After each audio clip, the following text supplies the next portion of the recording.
Salutations, viewers. My name is GameDame, and welcome back to another one of GameDame Reacts. So I think I remember this game. I think I described it as a Japanese Dark Souls, and I'm excited to see a little bit more about it, especially the breakdown of the first exclusive gameplay that they have to offer us from Gamescom 2021. So without further ado, because this video is pretty long, let us get straight to the breakdown of the first exclusive gameplay trailer for Soulstice. Soulstice is a brand new hack and slash adventure where a superhuman battles through a grim world alongside her sister. Also, her sister is a ghost. To tell us more about this premise is the game's director, Fabio Pagetti, and Samuele Perseo, a producer on the game. Gentlemen, welcome to the show. Hey. Hi, nice to meet you. So Nice I'm to meet you as covering well. Fabio right now. So this game seems to take some inspiration from other hack and slash games that came before it. What's something that is unique to Soulstice? First of all, we try to do our personal take of this kind of games. We study a lot the biggest franchise and game in this field, all the most famous hack and slash, and we decide to put all our attention on find something very special.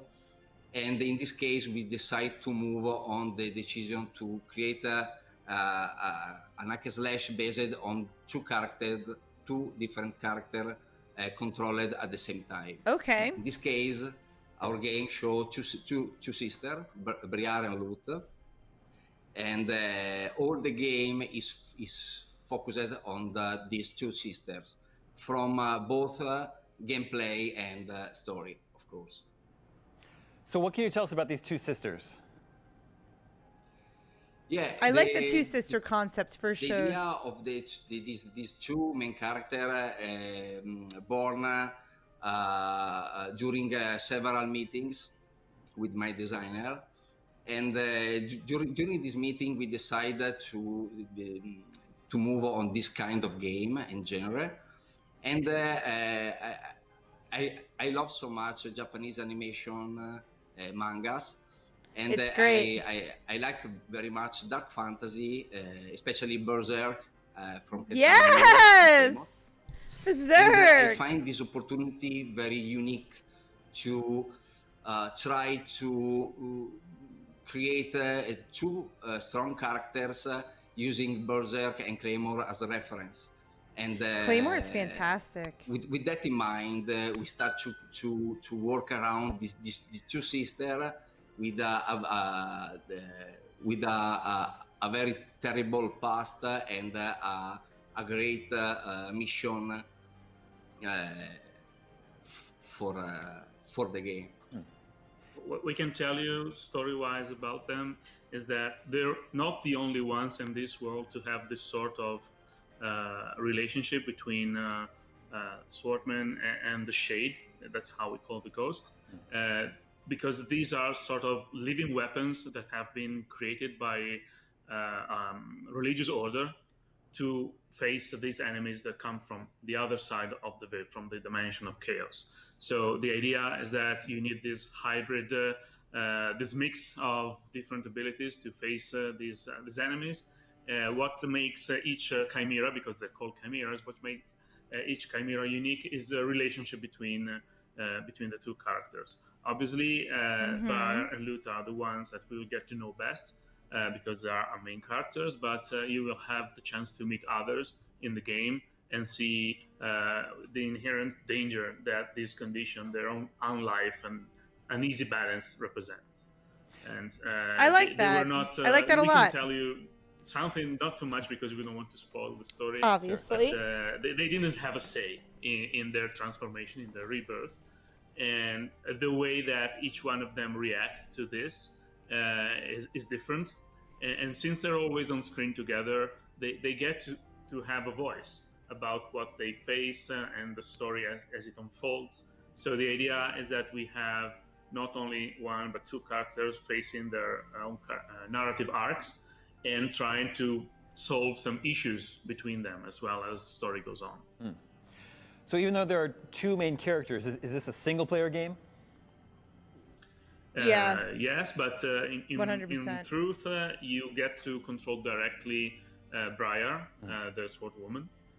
What happens with Lute is that she is an AI-driven character that is a mix of manual input from the player and contextual actions. But Fabio can tell you more about this. Yeah, the two systems, mainly in combat, the two systems respond on a we call that a unity system that show to the player the value of unity between both, and respect that value, loot become more powerful, and also allow the player to interact with their action more than normally. When this unity value grows up, unlock special moves for both sisters.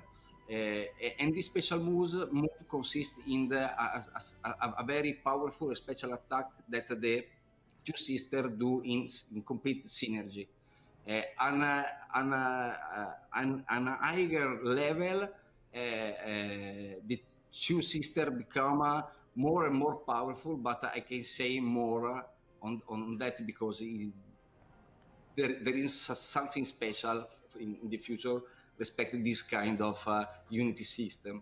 I see. I like the way that they Okay, so we see explain what quite they're a few talking different about weapons first being and then used. elaborate What on kind it. of weapons and move can players expect to use in the game? Oh, wow. Mainly, the main character use a signature weapon. Is this big sword you see in the trailer and in the gameplay. We work on that sword keeping in mind famous sword from the game and also manga like the sword from Final Fantasy VII, the Berserk sword. But also I really He like, drew a lot for of example, the inspiration sword from that. coming from, for example, Monster Hunter and Bloodborne. And in fact, our signature Bloodborne! weapon can be transformed from a big sword into a big mace. Of course, in this kind of game, the player can unlock and use different secondary weapons. In this case, in our gameplay video, we have at the moment the big iron gauntlet and the wimp. Wimp is used especially when you have a lot of enemy around you, because it's a long range weapon, but he don't do the same damage as the gauntlet. Obviously, that makes sense. Gauntlet is used on single target, and especially versus the enemy that have an armor. So with the gauntlet, you can break armor on the enemy. Signature weapon is sword and mace. I like the different camera angles. It's not quick like the wimp or other secondary weapon you can unlock during the game. Is the balanced weapon for the game, but also you can use mace to do a very impact also on character with armor, but in a different way than the gauntlet. And all the secondary weapon for sure unlock special ability and moves for both systems. The idea is that we wanted something strong also from a visual point of view to identify the character with, but on the other hand, we also wanted to offer the players with a good array of different options. And obviously, if you play on easy or normal, you don't have to care too much about which weapon to select. You can just do whatever you want, actually. But if you go for a harder difficulty, the game expects that you select the best tool for each challenge that you present. Gotcha. So it's really up to the kind of experience that each player wants to enjoy for themselves. And we hope to have enough variety for everyone to enjoy the game in this regard. I like that. I like that a lot. Bloodborne. The monsters and environments are giving me big Bloodborne vibes. Yeah, no, there's a lot of Were the From inspiration Software from and Soulsborne Bloodborne. games a big inspiration for Soulstice? A funny thing is the name of our game, Soulstice, when we released the announcement trailer, a lot of people think, okay, it's a Souls-like game, but it's not that. For sure, Souls-like in you see atmosphere, from yes. the trailer Souls-like and the in gameplay is gameplay, totally no. hack and slash. The name born because of a very important fact in the story of the game. There is a big event in the game called the Soulstice of Soul, and the title born from. On the other hand, for sure, the From Software game inspire us a lot. In fact, we are not Japanese people; we are European people, and for us, create this type of games is very difficult, especially from a visual point of view. But for Soulstice, all environment we created is much realistic that a lot of Japanese game, especially games inspired by Japanese animation and manga. And for sure, From Software for us it's the biggest example to make things very, and especially environment, very interesting because of mood. Because for us, the mood of the From Software game is very interesting, special, and unique. Yes, it was more a source of inspiration about tone and atmosphere, or the general dark fantasy, low fantasy setting. Not so much for gameplay, because in that case, our sources of inspiration and references were just different. I see. Is this a boss fight that we're seeing right now? Yeah, I like the this different is the first angles boss that fight they in the see game. it. We have also mini boss. This is the very first boss, and in this case, the player is called to use all the ability and the game rules that he have learned during the first branch of mission before him. This boss is a possessed enemy. In the game, we have mainly three family of enemy. We have corrupted human enemy. We have a ghost void enemy, and we have possessed. In fact, if you see our main character, especially Lute, can cast two type of different auras. One is blue, and one is red.